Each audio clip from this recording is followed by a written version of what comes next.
अस्सलाम वालेकुम नाजरीन, उम्मीद है आपको हमारी वीडियोस पसंद आती होंगी। बर वक्त वीडियोस देखने के लिए सब्सक्रिप्शन के बटन को प्रेस करें और बेल आइकन को दबाना मत भूलें। आइए चलते हैं अपने बकिया हिस्से की तरफ। मैंने मलिक साहब से पूछा वो कैसे जिंदा बच गया। वो तो इस रात लेबॉर्ट्री में कमलावती के साथ ही था, मैंने इसे खुद देखा था। मलिक साहब बोले, यही तुमसे गलती हुई। डॉक्टर कमलावती को तो तुम लोगों ने पहचान लिया था, डॉक्टर रघुपति को नहीं पहचान सके। जो गंजा डॉक्टर सफ़ेद कोट पहने डॉक्टर कमलावती के साथ लेबॉर्ट्री में रिसर्च वर्क कर रहा था, वो डॉक्टर रघुपति नहीं था बल्कि इसके साथ का एक साइंसदान था। इस साइंसदान का सर भी दरमियान से गंजा था और वो डॉक्टर रघुपति का ही हम उम्र है। यहाँ तुम लोगों को मुगालता लगा और तुमने दूसरे डॉक्टर को रघुपति समझ लिया। हकीकत में डॉक्टर रघुपति 2 दिन की छुट्टी पर था और दिल्ली गया हुआ था। कमरे में खामोशी छा गई। सत्तार साहब के चेहरे पर भी मायूसी छा गई थी। मलिक साहब कहने लगे, जब प्रोजेक्ट की तबाही की खबर दिल्ली पहुंची तो भारत की वजारत दिफा ने हुक्म दिया कि इस वक्त चीफ साइंसदान डॉक्टर रघुपति को गायब कर दिया जाए ताकि कमांडो मुजाहिदीन के यकीनी हमले से इनको बचाया जा सके। क्योंकि भारत सरकार को यकीन था कि मुजाहिदीन को बहुत जल्द डॉक्टर रघुपति के बच निकलने का इल्म हो जाएगा और वो इनको मारने की सरतोड़ कोशिशें करेंगे। मैंने धीमी सी आवाज़ में पूछा, डॉक्टर रघुपति को कहाँ छुपाया गया है? मलिक साहब बोले, हमारी इंटेलिजेंस का सुराग लगाने की कोशिश कर रही है। जैसे ही इनके बारे में हमें कोई इत्तला मिलेगी तो हमें खबर कर दी जाएगी, क्योंकि डॉक्टर रघुपति का हलाक किया जाना बहुत ज़रूरी है। इसकी वजह से न्यूक्लियर रॉकेट का फार्मूला दोबारा तैयार हो सकता है, क्योंकि वो इसी के जहन में महफूज है। मैंने कहा, यह भी तो हो सकता है कि इन हंगामी हालात में भारत की वजारत दिफा ने न्यूक्लियर रॉकेट का फार्मूला डॉक्टर रघुपति से मालूम करके किसी सीक्रेट फाइल में महफूज कर लिया हो, ताकि अगर डॉक्टर रघुपति भी मारा जाए तो कम अज़ कम फार्मूला तो बच जाए। मलिक साहब कहने लगे, हो सकता है भारत की वजारत दिफा ने ऐसा ही किया हो, लेकिन इसका कोई फ़ायदा नहीं होगा। इसकी वजह यह है कि खाली फार्मूले से न्यूक्लियर रॉकेट तैयार नहीं किया जा सकता। इसके लिए डॉक्टर रघुपति के दिमाग की ज़रूरत है। इस फार्मूले को सिर्फ रघुपति ही समझता है और वो इसकी मदद से न्यूक्लियर रॉकेट तैयार कर सकता है। कुछ देर के लिए कमरे में फिर खामोशी छा गई। मलिक साहब ने कहा, एक बात हमें नहीं भूलनी चाहिए कि ये कोई आम रॉकेट नहीं है। अगर आम वारहेड रॉकेट होता तो वो भारत की दूसरी न्यूक्लियर लेबॉर्ट्री में बड़ी आसानी से तैयार किया जा सकता था, और इस किस्म के वारहेड वाले मिसाइल भारत तैयार कर भी चुका है। जहाँ तक न्यूक्लियर रॉकेट का ताल्लुक है, ये दूसरे रॉकेटों से बिल्कुल मुख्तलिफ है। आम न्यूक्लियर रॉकेटों या मिसाइलों के आगे जो एटमी वारहेड लगाए गए हैं, इनके एटमी मवाद में हरारत की शिद्दत को एक ख़ास हद तक महदूद किया गया है, ताकि अगर रॉकेट या मिसाइल पाकिस्तान के किसी सरहदी शहर में फेंका जाए तो इसके एटमी असरात, इसकी हरारत की शिद्दत और इसकी एटमी तबाहकारी से भारत की अपनी सरहदी गाँव और करीबी शहर बिल्कुल महफूज रहे हैं। लेकिन ये न्यूक्लियर रॉकेट जो डॉक्टर रघुपति की ज़ेर सरकर्दगी तैयार किया जा रहा है, इसके आगे जो दाल के दाने से भी छोटा न्यूक्लियर वारहेड लगाया जाता है, इसे फिजा में किसी दूसरे मिसाइल या तैयारे से टकरा कर भी फट सकता है। चुनाचा इसमें प्लांट किए गए एटमी वारहेड में 1 लाख मिलीग्राम के हिसाब से एटमी मवाद रखा गया है, जिसने फिजा में दुश्मन के मुसाफिर बरदार तैयारा लड़ाके या तैयारे से टकरा कर फटने के बाद सिर्फ इतनी ही हरारत खारिज करनी है जिसकी शिद्दत से तैयारा अपने अमले समेत पिघल कर भाप बनकर उड़ जाए। इस मकसद के हासिल करने के लिए इंतहाई बारीक तरीन टेक्नोलॉजी की ज़रूरत है, जिसका इस वक्त भारत में सिर्फ डॉक्टर रघुपति ही एक्सपर्ट है। चुनाचा अगर भारत की वजारत दिफा की टॉप सीक्रेट फाइल में फार्मूला तहरीरी शक्ल में मौजूद भी होगा तो डॉक्टर रघुपति की हलाकत के बाद वो कम अज़ कम इतनी मुद्दत तक ज़रूर बेकार हो जाएगा, जब तक कि भारत की हुकूमत डॉक्टर रघुपति जैसा कोई दूसरा साइंसदान पैदा नहीं करती। और इस काम को साल भी लग सकता है, 2 साल भी लग सकते हैं। अगर हमें इतनी मुद्दत मिल जाए तो हम भी इस रॉकेट के जवाब में न्यूक्लियर रॉकेट ईजाद कर सकते हैं। अब तुम समझ गए होगे कि साइंसदान डॉक्टर रघुपति को कत्ल करना किस कदर ज़रूरी है। मैंने आहिस्ता से कहा, मैं इस पॉइंट को अच्छी तरह से समझ गया हूँ। आपके ख्याल में हमारी इंटेलिजेंस कितनी मुद्दत तक डॉक्टर रघुपति के ठिकाने का सुराग लगा लेगी? मलिक साहब कहने लगे, इस बारे में कुछ नहीं कहा जा सकता, लेकिन मुझे अंदाज़ा है कि इस मिशन में अब से ज़्यादा वक्त नहीं लगेगा। मैंने कहा, अगर मुझे डॉक्टर रघुपति के खुफिया ठिकाने की खबर मिल जाती है तो मैं इसे ज़िंदा नहीं छोड़ूंगा, चाहे मुझे अपने सीने पर बम बांध कर इसके साथ टकरा ही क्यों ना जाना पड़े। सत्तार साहब और मलिक साहब मुस्कुराए। मलिक साहब ने कहा, हम तुम्हारे मुहिब्बुल वतनी के जज्बे की कदर करते हैं। इसके बाद मैं अपने दीराना साथी कमांडो आमिर के तमन में पूछा कि इनके बारे में आपको कोई रिपोर्ट है?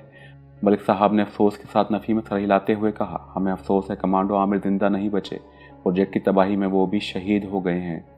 मैंने पूछा, क्या ये तस्दीक शुदा रिपोर्ट है? मलिक साहब बोले, हमारी कोई रिपोर्ट गैर तस्दीक शुदा नहीं होती। अगर ऐसा हो जाए तो हमारी इंटेलिजेंस कोई काम नहीं कर सकती। मैं पूछना चाहता था कि हमारी इंटेलिजेंस को कैसे पता चला है कि आमिर शहीद हो गया है, लेकिन मैंने ना पूछा। आखिर में मलिक साहब कहने लगे, अब मैं चलता हूँ। डॉक्टर रघुपति के खुफिया ठिकाने के सिलसिले में हमें जैसे ही इंटेलिजेंस ने बताया, मैं इसी वक्त तुम्हें आकर बता दूंगा। मैं चाहता हूँ कि तुम इस दौरान मुंबई से कहीं बाहर ना जाओ तो अच्छा है, क्योंकि हमारे आदमी बड़ी सरगर्मी से लगे हुए हैं। वो किसी भी वक्त इस शख्स के बारे में कुछ बता सकते हैं। मलिक साहब मुझसे हाथ मिलाकर चले गए। इनके जाने के बाद मैंने सत्तार साहब से कहा, आमिर का मुझे बहुत अफसोस है, मगर इस बात की खुशी है कि इसने जाम शहादत नोश किया और शहादत का दर्जा पाया। आमिर के बिछड़ जाने के बाद अपनी ज़िंदगी में मैं एक खला सा महसूस करने लगा था, लेकिन जिस मिशन पर हम निकले थे वहाँ ऐसा कभी भी किसी के साथ भी हो सकता था। सत्तार साहब कहने लगे, तुम्हें यहाँ किसी किस्म की तकलीफ नहीं होगी। सिर्फ इतना करना कि दिन के वक्त रेस्ट हाउस से बाहर ना निकलना। ये गड़बड़ाहट का वाक़या मुंबई से ज़्यादा दूर पेश नहीं आया है, इसलिए यकीनी तौर पर मुंबई की CID शहर में सरगर्म होगी। हाँ, रात के वक्त तुम बाहर निकलकर टहल लिया करना। मुझे महसूस हुआ कि मैं हवा में मुअल्लक होकर रह गया हूँ, मगर हालात का तकादा यही था। दिन के वक्त मैं रेस्ट हाउस वाले अपने कमरे में, जो मेरी ख्वाबगाह भी था, अखबार, कुतुब और रिसाले वगैरह पढ़ता रहता, टेलीविज़न देखता रहता। रात को खाने के बाद रेस्ट हाउस के पीछे जो छोटा सा बाग था, वहाँ जाकर चहलकदमी कर लेता। एक रोज़ मैं शाम के वक्त ही खाना खाकर बाग में आकर दरख्तों के दरमियान एक खाली सी रोश पर टहलने लगा। अभी सूरज गरूब नहीं हुआ था, अभी दिन की रोशनी बाकी थी। टहलते टहलते मैं इस तरफ निकल गया जहाँ दरख्तों के झुंड थे। ये इलाका मुंबई के शहर के मदाफात में था और ये मुंबई शहर का शोरगुल बिल्कुल नहीं था। एक सड़क थी जो रेस्ट हाउस से दूर थी, आसपास भी कोई बंगला वगैरह नहीं था। कुछ फासले पर ऊंचे ऊंचे रिहायशी फ्लैट्स थे। मैं इन दरख्तों के नीचे जाकर एक जगह बैठ गया और आमिर के मुतालिक सोचने लगा। मैं यही सोच रहा था कि हो सकता है इन लोगों को इंटेलिजेंस की रिपोर्ट गलत हो और आमिर धमाकों से पहले वहाँ से बच निकलने में कामयाब हो गया हो। फिर सोचता वो कैसे फरार हो सकता है। कमांडो पुलिस के सिपाही मेरी आंखों के सामने से गिरफ्तार करके बैरिक में ले गए थे। मैं इन्हीं ख्यालात में गुम था कि मुझे किसी लड़की की हल्की सी चीख सुनाई दी। मैंने चौंक कर इस तरफ देखा जिस तरफ से आवाज़ आई थी। मैंने गरूब होते सूरज की रोशनी में देखा कि दो आदमी एक लड़की को, जिसने पतलून और टी-शर्ट पहन रखी थी, ज़बरदस्ती पकड़कर घसीट रहे थे। मेरे हालात इस बात की इजाज़त नहीं देते थे कि मैं इस लड़की की मदद के लिए दौड़ता, मगर लड़की को देखकर मेरे अंदर इंसानी हमदर्दी का जज्बा बेदार हो गया। मैं बेख्तियार होकर उठा और लड़की को बचाने के लिए दौड़ पड़ा। दोनों आदमी गुंडे लगते थे। लड़की किताबें ज़मीन पर गिरी हुई थी और गुंडे इसे घसीट रहे थे। मैंने जाते ही एक गुंडे की गर्दन में बालू डालकर इसे पीछे खींचकर गिरा दिया और दूसरे गुंडे को इतने जोर से थप्पड़ मारा कि वो तेवराकर गिर पड़ा। दोनों गुंडे गदरनाक होकर उठे और इन्होंने मुझ पर बैक वक्त हमला कर दिया। एक गुंडे ने चाकू निकाल लिया, मगर इन्हें मालूम नहीं था कि इनका मुकाबला किसी आम आदमी से नहीं बल्कि खतरनाक कमांडो से है। मैंने सबसे पहले चाकू वाले गुंडे की कोहनी के नीचे इतने जोर से उल्टा हाथ मारा कि न सिर्फ इसका हाथ से चाकू उछलकर दूर जा गिरा, बल्कि इसकी कोहनी भी शायद टूट गई होगी। वो गुंडा कोहनी पकड़कर एक तरफ को भाग गया। दूसरे गुंडे ने अपने साथी को भागते देखा तो इसने भी दौड़ लगा दी। लड़की सहमी हुई एक तरफ खड़ी थी। मैंने 3-4 कदम पीछे जाकर इसकी किताबें उठाई और इन्हें झाड़ कर लड़की के हवाले करते हुए कहा, शाम के वक्त इस तरफ ना निकला करो तो अच्छा है। लड़की मेरा शुक्रिया अदा करने लगी। वो मेरी मर्दाना बहादुरी से बहुत मुतासिर हुई थी। कहने लगी, मैं रोज़ शाम को यहाँ पढ़ने आती हूँ। हम सामने वाली बिल्डिंग में रहते हैं। मेरा नाम कारमन है। मैं कॉलेज में पढ़ती हूँ। हमारे फ्लैटों में शोरगुल होता है, इसलिए पढ़ाई करने यहाँ आ जाती हूँ। आप कहाँ रहते हैं? मैंने कहा, मैं यहाँ से बहुत दूर गेटवे ऑफ इंडिया के पास रहता हूँ। इधर एक दोस्त से मिलने आया था, वो घर पर नहीं था। मैं बाग में थोड़ी देर आराम करने के लिए बैठ गया था। कारमन की उम्र 20-22 साल की थी। रंग गोरा और बाल गहरे सुनहरी रंग के थे। चेहरा बड़ा शगुफ्ता और आंखें चमकीली थी। वो वाकई बड़ी खूबसूरत थी। मेरे पास इस किस्म की बातों के लिए ना तो वक्त था और ना ही ये मेरा मसलक था। मैंने कहा, अच्छा मैं जाता हूँ, तुम भी अभी अपने घर चली जाओ और शाम को यहाँ ना आया करो तो बेहतर है। कारमन ने मुस्कुराते हुए मुझसे हाथ मिलाकर मेरा शुक्रिया अदा किया और दूर से नजर आने वाली ऊंची इमारतों की जानिब चल दी। मैं इसे जाते देख रहा था कि लड़की ने मुड़कर मुझे देखा और मुस्कुराकर हाथ लाया और तेज तेज कदम उठाती चली गई। मैं भी जल्दी से बाग से बाहर निकल आया और सीधा रास्ते से रेस्ट हाउस की तरफ जाने के बजाय दूसरी तरफ से एक चक्कर लगाकर वहाँ आया। दूसरे दिन मैं इस तरफ टहलने न गया। तीसरे दिन में शाम का अंधेरा हो जाने के बाद बाग में टहलने के लिए गया तो किसी जगह दरख्तों के नीचे बेंच पर कोई इंसान बैठा दिखाई दिया। हल्के हल्के अंधेरे की वजह से मैं इसे पहचान न सका। मैं खुद भी इस तरफ ना गया और दरख्तों की दूसरी जानिब छोटी सी पगडंडी पर टहलने लगा। अचानक पीछे से किसी ने मुझे आवाज़ दी। सर, ये औरत की आवाज़ थी। मैंने रुककर पीछे देखा तो मेरे सामने चंद कदमों के फासले पर वही लड़की कारमन खड़ी थी। इसके हाथ में किताबें थीं। अंधेरे में इसका गोरा चेहरा गरूब होते हुए चांद की तरह मालूम हो रहा था। लड़की मेरे करीब आ गई। वो मुस्कुरा रही थी। कहने लगी, सर, आपको देखकर बड़ी खुशी हुई है। क्या आप अक्सर इधर आते हैं? मैंने कहा, पहले तो तुम ये बताओ कि मैंने तुम्हें शाम को आने के लिए मना किया था, फिर तुम क्यों इस तरफ आ गई हो? और अब तो शाम का अंधेरा भी गहरा हो गया है। कारमन ने मुस्कुराते हुए कहा, सर, गलती हो गई, लेकिन सर मुझे मालूम था कि आप इस तरफ आएंगे, इसलिए मैं भी आ गई। मैं इसके जुमले के ज़ाहिरी और छुपे हुए दोनों मायने समझता था, मगर मेरे पास इस किस्म की बातों के लिए वक्त नहीं था। मैंने कहा, ठीक है कारमन, अब तुम घर जाओ और आइंदा शाम के वक्त हर किस घर से बाहर मत निकलना। यह कहकर मैं वहीं से वापस हो गया। मैंने एक बार भी पीछे मुड़कर नहीं देखा। मैं टहलने के लिए इस तरफ जाना ही छोड़ देना चाहता था। 2-3 दिन मैं रेस्ट हाउस से शाम के वक्त बाहर ही ना निकला। तीसरे चौथे रोज रात को खाना खाने के बाद रेस्ट हाउस के सामने की जानिब जो खाली जगह थी वहां आकर कुछ देर टहलता रहा, फिर रेस्ट हाउस में वापस आ गया। लेकिन एहतियात के तौर पर मैंने इस रात के वक्त जाकर टहलना भी बंद कर दिया था और रेस्ट हाउस के पिलॉन में ही रात के अंधेरे में कुछ देर टहलता था। इस तरह 10-15 दिन गुजर गए। किसी रोज रात को सत्तार साहब आ जाते, वो घंटा 1.5 घंटा बैठे बातें करते रहते, वो भी एहतियात के पेश नज़र, ज़्यादा नहीं आते थे। एक दिन दोपहर के बाद मैं अपने कमरे में बैठा अखबार पढ़ रहा था कि सत्तार साहब का फ़ोन आ गया। कहने लगे, मैं आज रात किसी वक्त भी तुमसे मिलने आऊँगा। सिर्फ इतना कहा और फ़ोन बंद कर दिया। सत्तार साहब इस किस्म के पुरस्कार फ़ोन कॉल अक्सर किया करते थे जब कोई ख़ास बात होती थी। मैं समझ गया कि मलिक साहब की तरफ से कोई ख़ास पैगाम मसूल हुआ है जिसको सुनाने वो आ रहे हैं। रात के 10:15 बज रहे थे कि सत्तार साहब की गाड़ी खामोशी से रेस्ट हाउस में दाखिल हुई। दरवाज़ा बंद करने की आवाज़ सुनकर मैंने ख्वाबगाह का पर्दा हटाकर बाहर देखा तो सत्तार साहब कार का दरवाज़ा बंद करके चले आ रहे थे। वो सीधा मेरे बेडरूम में ही आ गए। कहने लगे, मलिक साहब का पैगाम आया है, वो कल रात को तुम्हारे पास आ रहे हैं, तुम टहलने के लिए बाहर मत निकलना। मैंने कहा, मेरा ख्याल है इनकी इंटेलिजेंस ने डॉक्टर रघुपति का सुराग लगा लिया है। सत्तार साहब बोले, मेरा भी यही ख्याल है। मैंने कहा, मैं तो अब टहलने के लिए रात को भी नहीं निकलता। सत्तार साहब कुछ देर बैठे, एक सिगरेट पिया और चले गए। दूसरी रात वो मलिक साहब के साथ ही आए। मलिक साहब मेरे सामने सोफे पर ही बैठ गए। कहने लगे, इस डॉक्टर रघुपति का पता चल गया है। हमारी इत्तला के मुताबिक इसे भारत की वजारत दिफा ने शिमला हिल स्टेशन में किसी खुफिया जगह पर छुपा दिया है, जहां पर इसने अपने न्यूक्लियर फार्मूले पर दोबारा काम शुरू भी कर दिया है। किस जगह पर इसे छुपाया गया है इसका सुराग नहीं मिल सका। ये सुराग तुम्हें खुद वहां जाकर लगाना होगा। क्या तुम इस मुहिम का बोझ उठाने के लिए तैयार हो? मैंने कहा, मैं दिलो जान से तैयार हूँ, लेकिन मैं सिर्फ इतना चाहता हूँ कि वहाँ कोई ऐसा खुफिया ठिकाना मिल जाए जहाँ मैं अपने आप को छुपा सकूँ, क्योंकि सिर्फ जंगल में छुपकर बैठे रहने से काम नहीं चल सकता। मलिक साहब कहने लगे, शिमला हिल स्टेशन में हमारे ज़राए मौजूद हैं। वहाँ हमारा एक कश्मीरी मुजाहिद तुम्हारी जितनी भी मदद कर सका करेगा। तुम्हें इसका एड्रेस, इसकी फ़ोटो, इसके साथ अपना तारुफ करवाने का खुफिया कोड वर्ड भी बता दिया जाएगा। मैंने कहा, बस मुझे वहाँ सर छुपाने की थोड़ी सी जगह मिलनी चाहिए, बाकी काम मैं खुद कर लूँगा। सारा जासूसी मैं खुद करना जानता हूँ। मलिक साहब बोले, कश्मीरी मुजाहिद एक मुद्दत से वहाँ रह रहा है और इसका ऊपर के तबके से मिलना जुलना भी है। इसका बिजनेस ऐसा है कि इसे अपर क्लास के लोगों से मिलते रहना पड़ता है। इसके बाद मलिक साहब ने मुझे इस कश्मीरी मुजाहिद का नाम बताया, जो मैं यहाँ नहीं बताऊँगा। इसका फ़र्जी नाम फ़िरोज़ रख लेते हैं। मलिक साहब ने मुझे फ़िरोज़ का फ़ोटो दिखाया। ये खुश शक्ल दरमियानी उम्र का कश्मीरी जवान था। मलिक साहब ने मुझे वो खुफिया कोड वर्ड भी बताए जो मुझे कश्मीरी मुजाहिद फ़िरोज़ के आगे जाकर अपनी शनाख्त की खातिर बोलना था। इसके जवाब में फ़िरोज़ ने जो खुफिया अल्फाज में जवाब देना था वो भी मुझे बता दिया गया। मैंने कश्मीरी मुजाहिद फ़िरोज़ की फ़ोटो बड़े गौर से देखकर मलिक साहब को वापस कर दी। खुफिया अल्फाज को 3-4 बार दोहरा कर अच्छी तरह से याद कर लिया। मलिक साहब कहने लगे, तुम्हें कल शाम को मुंबई से शिमले की तरफ रवाना हो जाना चाहिए। क्या तुम तैयार हो? मैंने कहा, क्यों नहीं, मैं बिल्कुल तैयार हूँ। मलिक साहब कहने लगे, ठीक है, कल सुबह तुम्हें वो तमाम चीज़ें मिल जाएंगी जो इस मुहिम के लिए तुम्हें ज़रूरी हैं। मुझे ऐसा महसूस हो रहा था जैसे किसी पुरस्कार कुव्वत ने मेरी तवानाइयों में इजाफा कर दिया है। अगले दिन शाम को मुझे मुंबई से शिमले की जानिब अपनी नई एडवेंचर की मुहिम पर रवाना होना था। दिन के 10 बजे सत्तार सेठ ने एक पैकेट ला कर दिया, जिसमें मेरे लिए नए गर्म कपड़े, एक नसवारी कलर की ऊनी टोपी, एक लंबा रेन कोट था।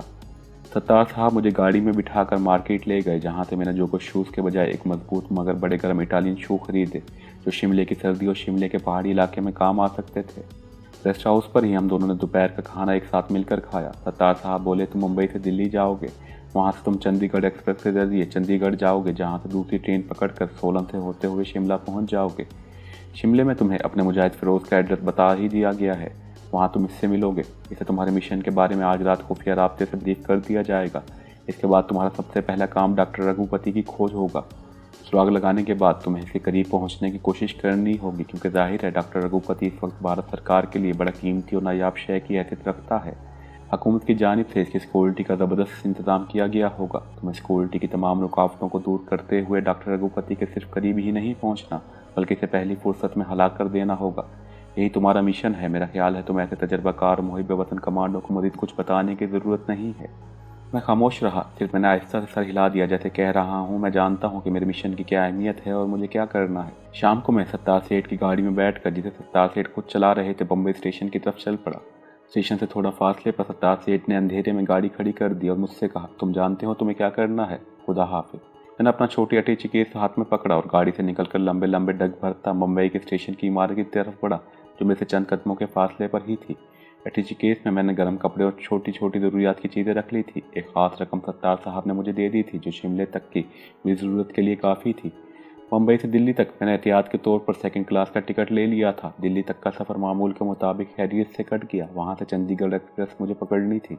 मालूम हुआ ये गाड़ी सुबह मुँह अंधेरे चलती है। मैं सेकंड क्लास के वेटिंग रूम में आकर बैठ गया। खाना मैंने सेकंड क्लास की रिफ्रेशमेंट रूम में ही खाया और वेटिंग रूम में आकर एक तरफ बेड की कुर्सी पर बैठ गया।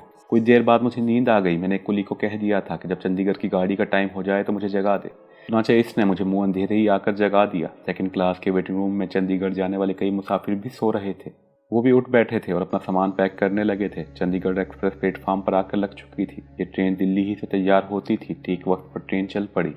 चंडीगढ़ भी आ गया। यह भारतीय पंजाब का सदर मकाम था। बड़े पुरफदा पहाड़ी मकाम पर बनाया गया था। यहाँ से छोटी लाइन शिमला सोलन तक जाती थी। मैं शिमला जाने वाली ट्रेन में बैठ गया। ट्रेन चल पड़ी। सारे का सारा पहाड़ी इलाके का सफ़र था। बड़ी कुशादा और खूबसूरत वादियों में से ट्रेन गुजर रही थी। ट्रेन की रफ्तार ज़्यादा नहीं थी। एक जगह पहुंचकर इसके पीछे भी एक इंजन लगा दिया गया, क्योंकि आगे शिमले की चढ़ाई थी। मौसम भी बदल गया था। मैदानी इलाकों में गर्मी थी, लेकिन शिमले के इलाके में मौसम ठंडा था। दिन के 10 साढ़े 10 बजे मैं शिमला पहुंचा। अपने कश्मीरी मुजाहिद फिरोज़ का एड्रेस मैंने ज़बानी याद कर लिया था। मैं इस एड्रेस पर मोटर रिक्शे में पहुंच गया। मुजाहिद फिरोज़ अपने छोटे से मगर बड़े सजे सजाए जदीद दफ्तर में बैठा था। इसे खुफिया राब्ते से मेरे आने की खबर मिल चुकी थी। इसे मेरे मिशन के बारे में भी बता दिया गया था। इसे मेरा हुलिया भी बता दिया गया था और इसको मेरी फ़ोटो का स्केच भी फैक्स कर दिया गया था। इसे मुझे देखते ही पहचान लिया। मैंने भी फिरोज़ को पहचान लिया। फिरोज़ एक हिंदुआना नाम से कई सालों से वहाँ बिजनेस कर रहा था और अकेला रहता था। इसने अपने आप को ब्रह्मचारी मशहूर कर रखा था। ब्रह्मचारी हिंदुओं में ख़ास किस्म के लोग होते हैं जो सारी ज़िंदगी शादी नहीं करते और कंवारे रहते हैं। मैं मुजाहिद फिरोज़ का हिंदुआना नाम नहीं बताऊंगा, इसकी ज़रूरत भी नहीं है। हम इसे फिरोज़ के नाम से ही याद करेंगे। फिरोज़ ने मुझे कुर्सी पर बैठने के लिए कहा। इस वक्त मुजाहिद फिरोज़ के ऑफिस में एक सिख सरदार जी बैठे हुए थे, जिनके साथ मुजाहिद फिरोज़ का कारोबारी गुफ्तगू चल रही थी। मैं खामोश होकर कुर्सी पर बैठा रहा। जब सरदार जी उठकर चले गए तो मुजाहिद फिरोज़ ने मेरी तरफ देखकर ख़ास कोड वर्ड बोला। इसके जवाब में मैंने भी खुफिया कोड का जुमला दोहरा दिया। ये कोड अल्फाज सिर्फ हम दोनों को ही मालूम थे। मुजाहिद फिरोज़ ने मुझसे हाथ मिलाते हुए आहिस्ता से कहा, मैंने तुम्हें पहचान लिया था। तुम्हारी तस्वीर की फैक्स कॉपी भी मुझे मिल गई थी। तुमने भी मुझे पहचान लिया होगा, क्योंकि तुम्हें भी मुंबई में मेरी तस्वीर दिखा दी गई होगी। मैंने कहा, जी हाँ, मुझे आपकी फ़ोटो दिखा दी गई थी। मुजाहिद फिरोज़ बोला, इसके बावजूद कोड अल्फाज का तबादला ज़रूरी था। सिक्योरिटी का यही तकादा है। बहरहाल मिस्टर, तुमसे मिलकर और तुम्हारे मिशन के बारे में सुनकर बेहद खुशी हुई। खुदा तुम्हें कामयाब करे। एक बात कभी ना भूलना कि मैं यहाँ हिंदुआना हैसियत से कई सालों से बिजनेस कर रहा हूँ। कभी भूल कर भी मुझे मेरे इस्लामी नाम से ना बुलाना और मुझे प्रणाम ही करना, सलाम हुआ कभी ना करना, क्योंकि तुम भी यहाँ एक भारतीय हिंदू के भेष में आए हो। मैंने जवाब में कहा, आप फिक्र न करें, मुझे इस किस्म की बातों का बड़ा तजर्बा है। बड़ी अच्छी बात है, मुजाहिद ने कहा। जहाँ तक तुम्हारी रिहाइश का ताल्लुक है, तुम मेरे साथ नहीं रहोगे। शिमले से सोलन जाते हुए रास्ते से 1.5-2 मील के फासले पर पहाड़ी के दामन में नए फ्लैट्स बनाए गए हैं। तुम वहाँ एक फ्लैट किराए पर लेकर रहोगे और ये जाहिर करोगे कि तुम शिमले में बिजनेस ऑफिस बनाने के इम्कानात का जायजा लेने आए हो। तुम अपना बिजनेस वही बताओगे जो मेरा बिजनेस है, ताकि तुम्हारा मुझसे मिलने का एक जवाब पैदा हो जाए।